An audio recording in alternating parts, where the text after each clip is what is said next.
Hello everyone, this is Gaurav Gambhir. Hope everyone is having a great time.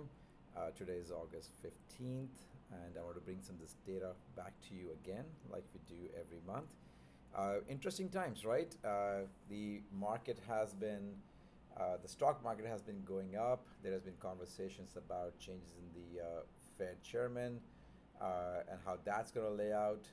There is also the Fed's holding the rates very strong, and but the consumer confidence is what we're seeing in the market is getting better and better.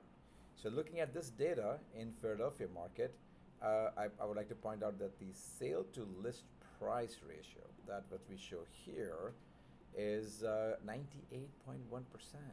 So like everybody else thinks that the rates in the whole country are going up, are being demanded over asking price. Not really true in the Philadelphia market. We've seen that the prices are not demanding full asking price. There's always some room to negotiate, and that's what the 98.1% means. That if you're listing at a certain price, there's give or take about 2% negotiating that is happening. But if you look at the Delaware or the Montgomery market, it's 101.2% and 101.3%. So that means that not everyone, but average, in the median value, a lot of homes are being sold for much more than asking price. So that brings the value up.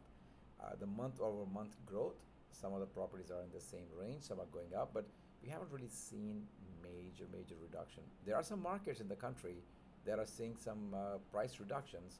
I was reading this report on realtors.com that there is 25% more supply that is in the market from July 2024 versus July 2025. And there are about 20% homes that have now done a price reduction. Okay, so now let's think that a little bit more. There's 25% more homes that are coming in the market. That's great for buyers, more options.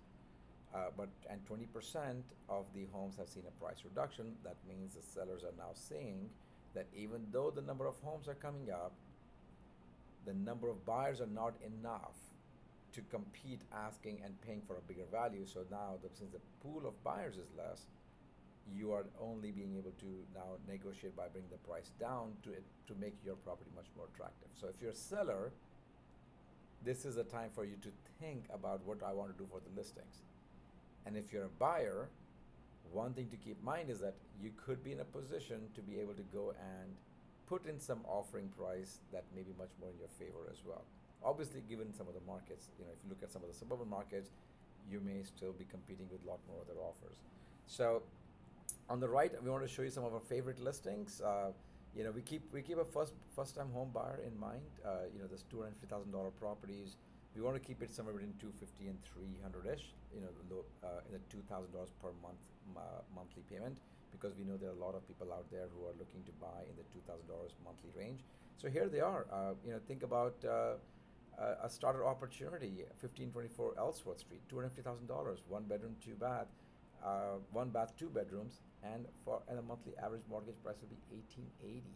And the next one is 2000 in Port Richmond, East Falls, 2031. We're looking in Manning, 2043. So my take has always been the same. It's a great time to buy. If you're paying $2,000 a month in rent and waiting for 5% of the rates to come down, so now think about it, right? On $250,000, a 5% is $12,500. But if you're paying $2,000 a month, you're going to spend $24,000 to wait for prices to come down by $12,000. May or may not always be true in every market or every home that you want. Because if a home is much more desirable and you want to be in a certain neighborhood, you are going to compete with other people to buy that home as well.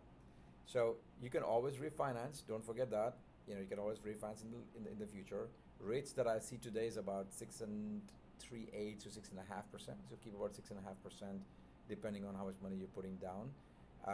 Once again, I personally feel, from where I see the market, waiting just for the rates to go down is not the best scenario.